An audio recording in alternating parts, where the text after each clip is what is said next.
রাস্তা পুরো মাখনের মতো। আমরা তারপর থেকে খুঁজেই গেছি খাবারের জায়গা, কিন্তু আনফর্চুনেটলি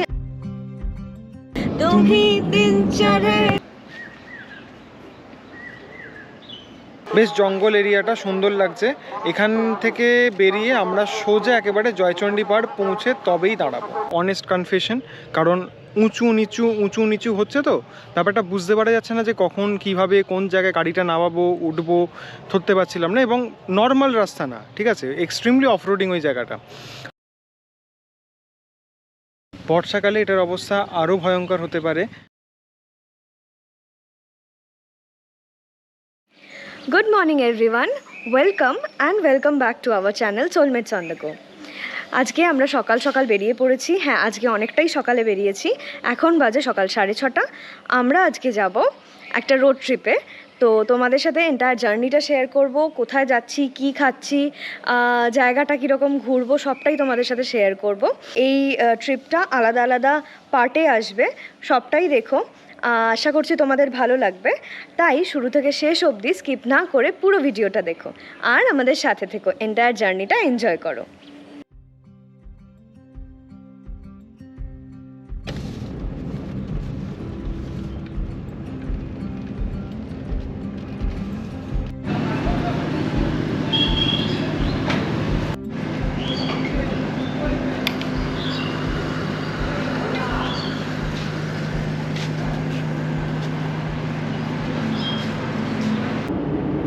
বাড়ি থেকে বেরিয়েছি 6:30, আর এখন ঘড়িতে বাজে হচ্ছে প্রায় 7:10। তো বেরিয়ে প্রথম যে কাজটা করলাম সেটা হচ্ছে বর্ধমানের সামনেই একটা পেট্রোল পাম্প থেকে আমরা তেল ভরলাম। ও হ্যাঁ, তোমাদের তো আমরা আগের ভিডিওতে বললাম যে আমরা লাস্ট ট্রিপটা বর্ধমান থেকে করেছি। তো আজকে আমরা কোথায় যাচ্ছি সেটা নিশ্চয়ই আমাদের থাম্বনেল থেকে বুঝতেই পারছো।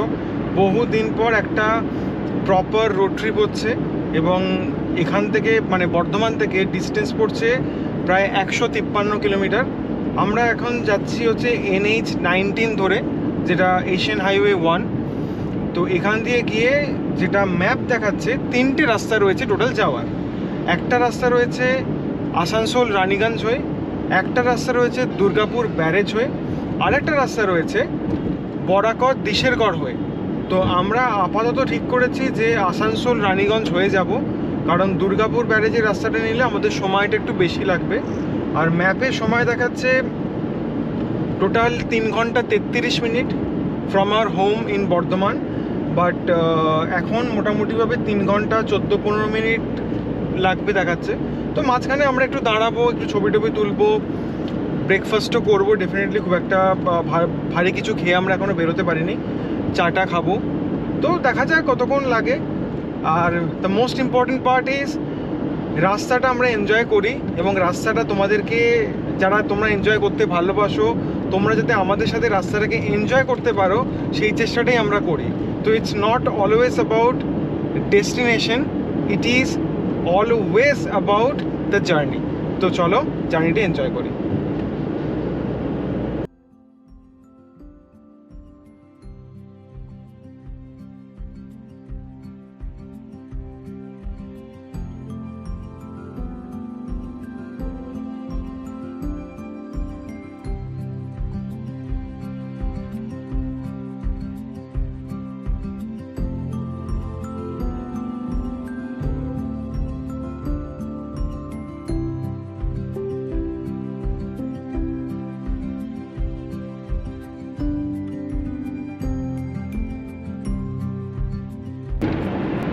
রাস্তার কন্ডিশন নিয়ে নতুন করে কি বলবো, রাস্তা পুরো মাখনের মতো রাস্তা। একটা কোনো ছোট হাম্প নেই, কোনো প্রবলেম নেই এই দিকটাতে। মানে আমি তো বর্ধমান থেকে ট্রাভেল করছি, তোমরা যারা কলকাতা থেকেও আসবে, ডানকুনির পর থেকে রাস্তা এত ভালো যে তোমরা খুব ফ্ললেসলি, খুব স্মুথ চলে আসবে। এই রাস্তাতে খুব ইজিলি গাড়ি মোটামুটিভাবে 80-90 স্পিড তোমরা মেনটেন করতে পারো, মোটামুটি 80 স্পিডেও তোমরা ক্রুজ করতে পারো। দেখো, আমি অলওয়েজ বলি সেফ ড্রাইভ সেফ লাইফ, ঠিক আছে? তো তোমরা যে স্পিডে কমফোর্টেবল ডেফিনেটলি সেই স্পিডেই চালাবে, সেই বিষয়ে কিছু বলার নেই। কিন্তু স্পিড সবসময় সেটাই মেনটেন করা উচিত। অ্যাটলিস্ট আমি আমার ভিডিওর মাধ্যমে সেটা বোঝানোর চেষ্টা করি। সোলমেটস অন দ্য গো সবসময়তেই সেফটিকে প্রায়োরিটি দেয়। তো অলওয়েজ সেফ লাইফ। চলো রাস্তাটাকে এনজয় করো আর দেখতে থাকো যে আমরা কিভাবে জয়চণ্ডী পাহাড় পৌঁছোই।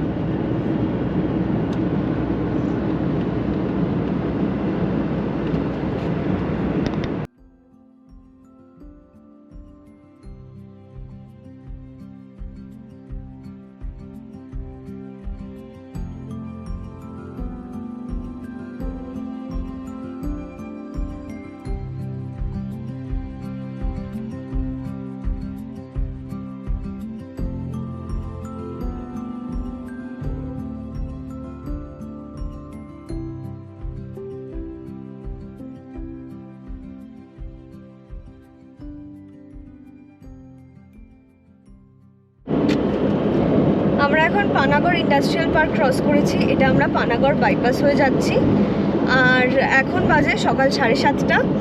তো আশা করছি মোটামুটি 10টা নাগাদ আমরা ঢুকে যাব। আমাদের এখন এখান থেকে মানে যে এই রাস্তা থেকে মোটামুটি 2.5 ঘন্টা ডিস্টেন্স আমাদের ডেস্টিনেশন। তো চলো আশা করছি টাইমেই পৌঁছবো, কারণ রাস্তার কন্ডিশন ভীষণ ভালো। অক্টোবর মাস শেষ হয়ে গেল কিন্তু এখনও সেরকমভাবে ঠান্ডা পড়েনি। তো আজকে ভোরবেলা যখন উঠে বেরোলাম ওয়েদারটা তখন খুব ভালো লাগছিল, মেঘলা মেঘলা লাগছিল। এখন সাংঘাতিক রোদ, সেই রকম গরম। তো আমরা যেহেতু পুরুলিয়া যাচ্ছি আশা করছি ওদিকেও ভালো রকম গরম পাবো। চলো দেখি কীরকম থাকে ওয়েদার। তবে যেহেতু ঠান্ডা পড়েনি, একটা কথা বলবো, তোমরা যারা আসবে একটু শীত শীত দেখে আসার চেষ্টা করবে, তাতে তোমাদের আরও ভালো লাগবে। আজকের মতো এটা ফার্স্ট টোল, এটা পানাগড় টোল প্লাজা।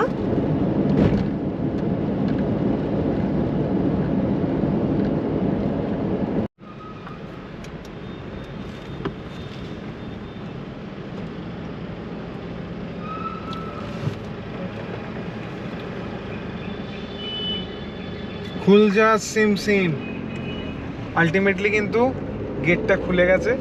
যাই হোক, অনেকটাই ট্রাকের লাইন ছিল সামনে, তো সেটা আলটিমেটলি কেটেছে। তো দেখি কত তাড়াতাড়ি পৌঁছবো। আপাতত যেটা আমাদেরকে একটু তাড়াতাড়ি দেখতে হবে সেটা হচ্ছে এখানে একটা ঠিকঠাক এবং ভালো খাবারের জায়গা।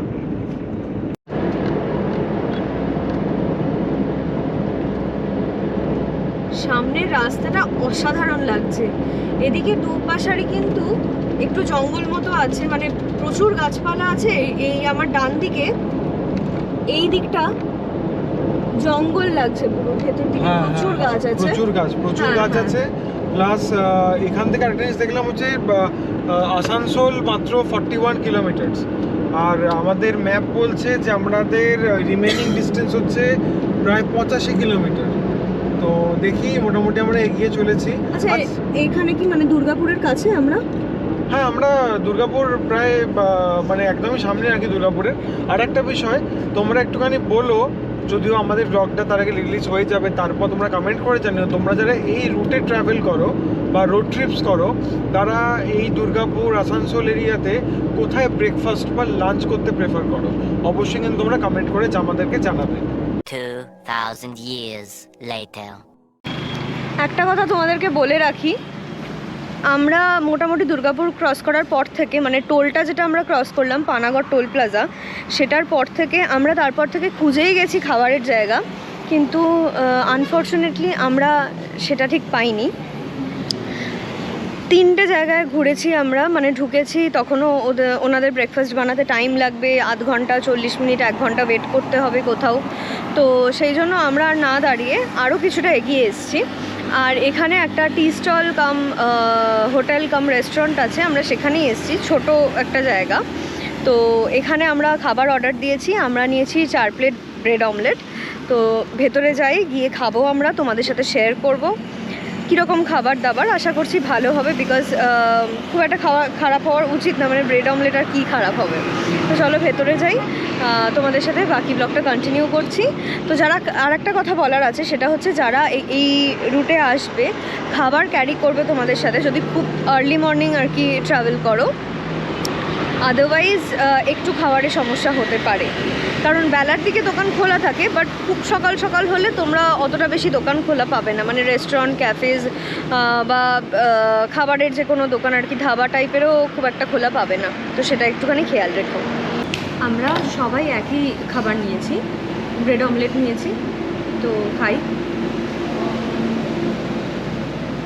নর্মাল, ভালো, চলে যাবে।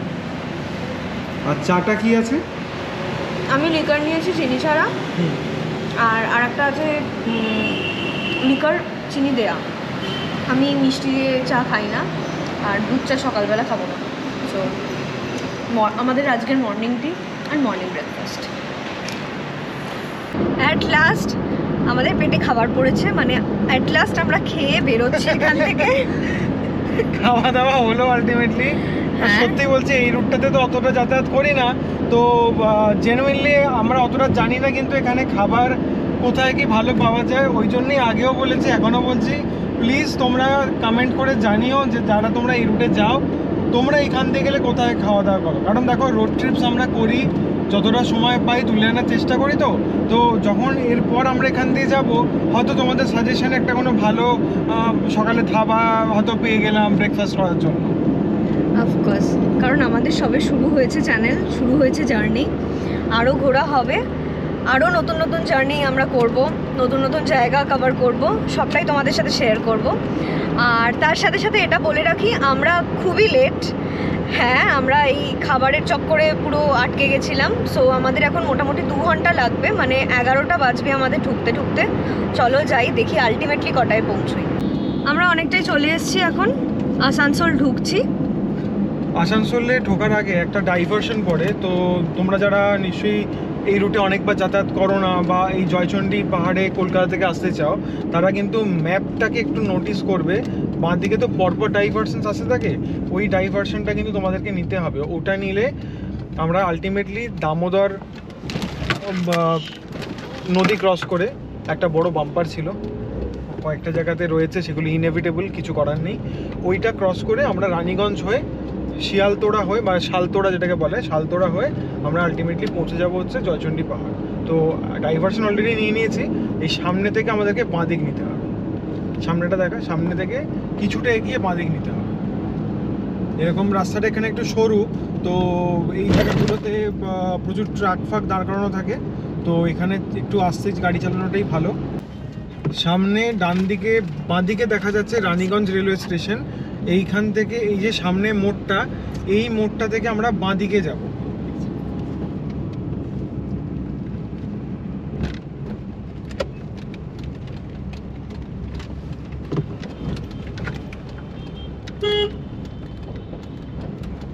আমরা আলটিমেটলি NH-19 কিন্তু ছেড়ে দিলাম, এবার আমরা ঢুকে যাচ্ছি ভেতরের রাস্তাতে, এবং এটা হচ্ছে ন্যাশনাল হাইওয়ে 14 নম্বর। আমরা কিছুটাই 14তে যাব, পুরোটা কিন্তু আমরা ন্যাশনাল হাইওয়ে ফলো করব না।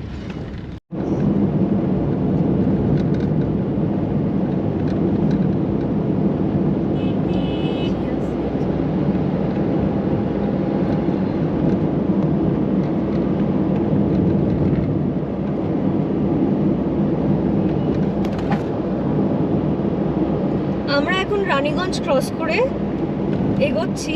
এটা দামোদর নদীর ওপর একটা ব্রিজ আছে, যেটা আমরা ক্রস করব এখন। দামোদর নদীটা দেখাই।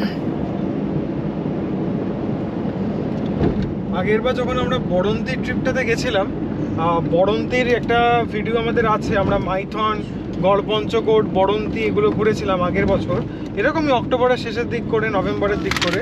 তো সেই সময়টাতে আমরা এইখান দিয়ে ফিরেছিলাম, তো তোমাদেরকে অন্ধকার কিছু দেখানো যায়নি। তো এই দেখো দামোদরের চরটা, জানি না ক্যামেরায় কতটা বোঝা যাচ্ছে, কিন্তু পুরো শুকনো, এখন পুরো শুকিয়ে গেছে এবং পুরো বালির চর হয়ে গেছে। ঠিক আছে, বর্ষাকালে এলে খুব ভালো লাগবে। বর্ষাকালে কিন্তু দামোদর ভয়ঙ্কর, হ্যাঁ, ভয়ঙ্কর রূপ ধারণ করে এই দামোদর নদ।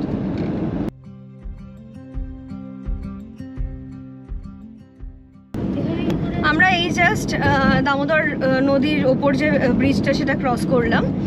আর আমরা রানীগঞ্জ হয়ে এসেছি। রানীগঞ্জের ভেতরে কিন্তু রাস্তা প্রচণ্ড ঘিঞ্জি, খুব সরু, প্রচণ্ড জ্যাম পেয়েছি আমরা। তো তোমরা যারা আসবে এই রাস্তাটাতে কিন্তু ভালো, ওই শুধু রানীগঞ্জের ওই ভেতরটাতে তোমরা কিন্তু ভালো রকম ট্রাফিক পেতে চলেছো, বিকজ ওটা যেহেতু ন্যাশনাল হাইওয়ে হলেও ওটা খুব ক্রাউডেড থাকে আর কি ম্যাক্সিমাম টাইম। আর আমরা মানে রাত্রের দিকে এর আগে ফিরেছিলাম, যখন আমরা মাইথন থেকে ফিরেছিলাম, রানীগঞ্জ হয়ে ফিরেছিলাম, অ্যান্ড তখন বিভৎস জ্যাম পেয়েছিলাম। আজকে সেটা পাইনি, দেখা যাক ফেরার সময় জ্যাম পেলেও পেতে পারি। তো আমরা মোটামুটি আমরা অন টাইমই আছি এখন। আর 1 ঘন্টা 28 মিনিট, হ্যাঁ 1 ঘন্টা 28 মিনিট মতো লাগবে, আশা করছি টাইমেই পৌঁছে যাব।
আমরা এই সবে জাস্ট কিছুক্ষণ আগেই শালতোড়া ক্রস করেছি। তোমাদেরকে একটা কথা জানিয়ে রাখি, রানীগঞ্জ থেকে যখন আমরা 14 নম্বর জাতীয় সড়ক, যেটা মানে 14 নম্বর ন্যাশনাল হাইওয়ে যখন ছেড়ে ডান দিকে ঢুকলাম, শালতোড়া মেজিয়া রোড, যেটা বাঁকুড়া জেলার স্টেট হাইওয়ে, এই রাস্তাটাতে চালানোর সময় তোমরা একটু দেখে চালিও, কারণ এই রাস্তাতে প্রচুর হাম্পস রয়েছে এবং পটহোলসও যথেষ্টই রয়েছে। তো চালানোর সময় স্পেশালি যারা সন্ধেবেলা ড্রাইভ করবে বা নাইট ড্রাইভ করবে, তারা কিন্তু এই রাস্তাতে যথেষ্ট দেখে শুনে চালাবে। তো এখন আমরা শালতোড়ায় দাঁড়িয়ে আছি, এই যে শালতোড়া ক্রস করেছি, বেশ জঙ্গল এরিয়াটা সুন্দর লাগছে। এখান থেকে বেরিয়ে আমরা সোজা একেবারে জয়চণ্ডী পাহাড় পৌঁছে তবেই দাঁড়াবো। তো চলো একেবারে জয়চণ্ডী পাহাড়ের সামনে গিয়ে দেখা হবে।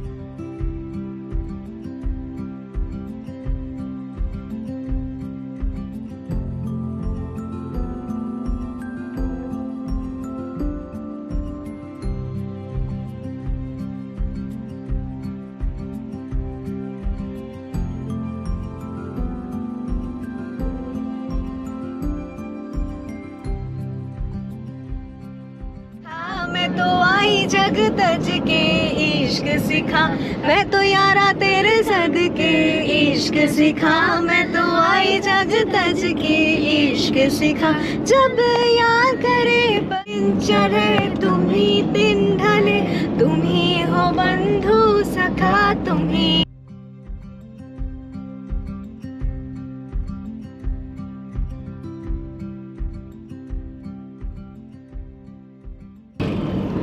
আমরা এখন পুরুলিয়া ডিস্ট্রিক্ট ঢুকছি, এই জাস্ট আমরা বাঁকুড়া ক্রস করলাম। তো জাস্ট আমরা পুরুলিয়া ঢুকছি, আর এখন আমাকে ম্যাপে দেখাচ্ছে 28 কিলোমিটার বাকি। তো টাইম খারাপ হয়নি, টাইম এখন 11টা বাজে। তোমাদের মনে হতে পারে এতটা টাইম কোথায় গেল। মাঝখানে আমরা প্রচুর ছবি টবি তুলেছি, প্রচুর শর্টস নিয়েছি, যাতে ইউটিউবে দেওয়া যায়, ফেসবুকে দেওয়া যায়। তো প্রচুর ছবি তোলা হয়েছে, আড্ডা হয়েছে, চাটা খাওয়া হয়েছে, ওসবের জন্য আমরা কিছুটা সময় আনন্দ করেছি। আসল মজাটা হচ্ছে এই রোড ট্রিপের এই আনন্দটাই। ডেস্টিনেশন তো পৌঁছেই যাব, বেরিয়েছি যখন পৌঁছতে হবে, কিন্তু আসল মজাটা হচ্ছে এই রাস্তাতে যখন আমরা জার্নিটা করছি সেটাকে একদম মন প্রাণ খুলে উপভোগ করা, এবং সেটাই করে সোলমেট সন্ধ্যাকো।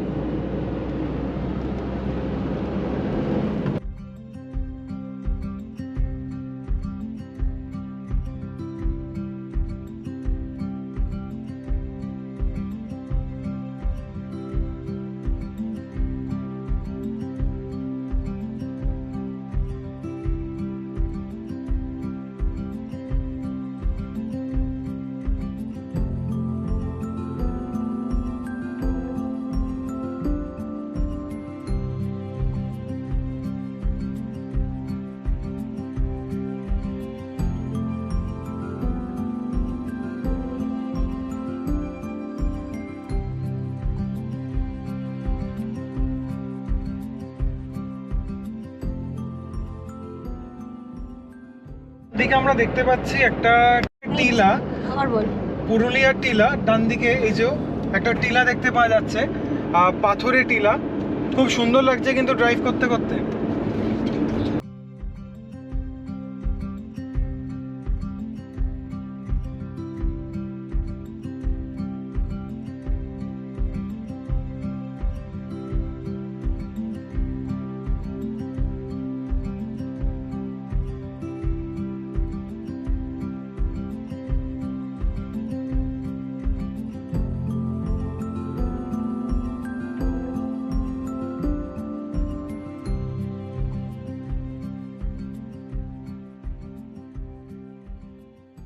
আমার পেছনেই তোমরা দেখতে পাচ্ছ জয়চণ্ডী পাহাড়। একটা কথা তোমাদেরকে বলি, জয়চণ্ডী পাহাড়ের ঢোকার যে রাস্তাটা সেটা কিন্তু প্রচণ্ড স্টিপ, প্রচণ্ড সরু এবং প্রপার কোনো রাস্তা নেই ওই জায়গাটাতে। মানে খুব এবড়ো খেবড়ো করা, মানে জায়গাটা প্রচণ্ডভাবে মানে প্রপারলি রাস্তা নয়, মাটি মাটি টাইপের করা আছে। অল্টো নিয়ে আমি ঢুকেছি, সত্যি বলছি যথেষ্ট বেগ পেতে হয়েছে।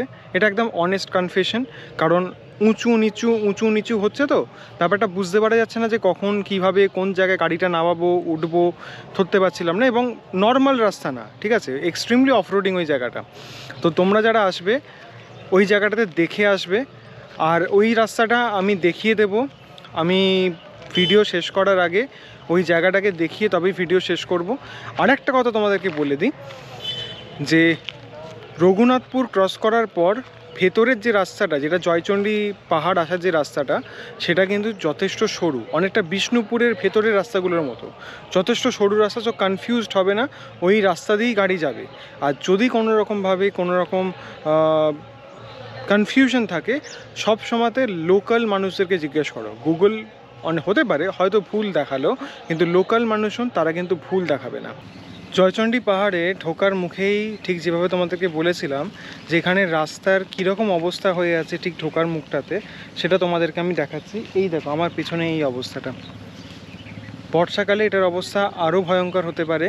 তো যারা আসবে একটু সাবধানে আসবে, এবং ফার্স্ট সেকেন্ড গিয়ারের উপর কিন্তু গাড়ি তুলো না, একটু সাবধানে চালিও, তাহলেই তোমরা ধীরে সুস্থে জয়চণ্ডী পাহাড়ের সামনে পৌঁছে যাবে।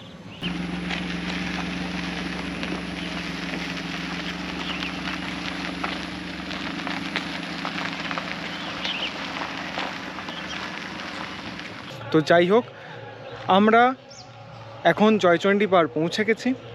তো আজকের এই রোড ট্রিপ জার্নির যে সিরিজের প্রথম ভিডিওটা আমরা এখানেই শেষ করছি।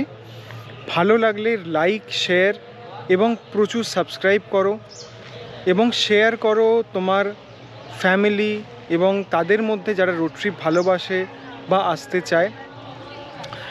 আর কি বলবো, পাশে থেকো, আনন্দে থেকো, এবং এর পরের এপিসোডে আমরা আনবো জয়চণ্ডী পাহাড় আমাদের কেমন লাগলো। তো চলো ঘুরে দেখা যাক। আর আজকের ব্লগটা এখানেই শেষ করছি। টাটা।